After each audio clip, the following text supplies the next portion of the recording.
Western coastal plain are example of this coastal plain அப்படின்னு இருக்காங்க. இது என்னன்னா நம்ம கோஸ்ட் கடலோரங்கள் வந்து லேர்ன் பண்ணும்போது ரெண்டு இதாக பிரிப்போம். ஒன்று இந்தியாவில் இருக்கிறது ஒன்று வெஸ்டர்ன் சைடு கோஸ்ட் பிளைன் இருக்கு, அதே மாதிரி வந்து ஈஸ்டர்ன் சைடு வந்து கோஸ்ட் பிளைன் இருக்கு. அந்த வெஸ்ட்ல ஒரு யூனிக் ஃபீச்சர் என்ன சொல்லுவாங்கன்னா இந்த பிளைன் வந்து சப் மெர்ஜிங் அப்படின்னு வந்து சொல்லுவாங்க. சப் மெர்ஜ்னா மூழ்கும் வந்து தன்மை கொண்டதா இருக்கும். அது என்ன சப் மெர்ஜிங் எந்த மாதிரி இருக்கும் அப்படின்னு பார்த்தீங்கன்னா நல்லா கவனிக்கலாம். ஒரு லேண்ட் பகுதியை எமர்ஜென்ஸ் அண்ட் வந்து சப்மர்ஜென்ஸ் அப்படின்னு சொல்லுவாங்க.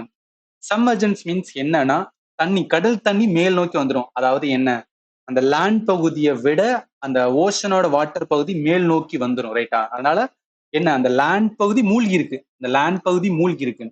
அது எமர்ஜென்ஸ். நம்மளோட இந்தியாவோட ஈஸ்டர்ன் பகுதி எல்லாமே என்ன சொல்லுவாங்கன்னா நம்மளோட ஈஸ்டர்ன் பகுதி எல்லாமே என்ன சொல்லுவாங்க எமர்ஜென்ஸ் கோஸ்ட் அப்படின்னு சொல்லுவாங்க.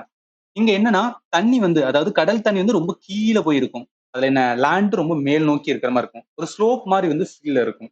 அதனாலதான் என்னன்னா ஈஸ்டர்ன் கோஸ்ட் சைடு, அதாவது ஈஸ்டர்ன் சைடு வந்து எதை ஃபார்ம் பண்ண முடியும்னா ரிவர் சிஸ்டம் எல்லாமே வந்து டெல்டாவை ஃபார்ம் பண்ண முடியும்னு சொல்லுவாங்க. அதுக்கான ரீசன் பாத்தீங்கன்னா இந்த எமர்ஜென்சி கோஸ்ட் இருக்கனாலதான். அதே இது வெஸ்டர்ன் சைடு பார்த்தா அது சப்மர்ஜென்ஸா இருக்கு, அதாவது என்ன கடல் தண்ணி மேல் நோக்கி வந்திருக்கு. அதனால என்ன பண்ண முடியாதுன்னா டெல்டாவெல்லாம் இது ஃபார்ம் பண்ண முடியாது.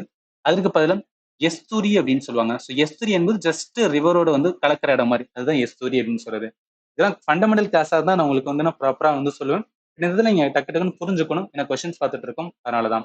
அப்ப இந்த கொஸ்டினுக்கு ஆன்சர் என்ன வரும் அப்படின்னு பார்த்தோம்னா western coastal plain as example of என்ன சொல்லணும் சப்மெர்ஜ்டு அப்படின்னு சொல்லுவாங்க, நீரில் மூழ்கியது. அதனால இந்த கொஸ்டினுக்கு ஆன்சர் வந்து சீதா வரும்.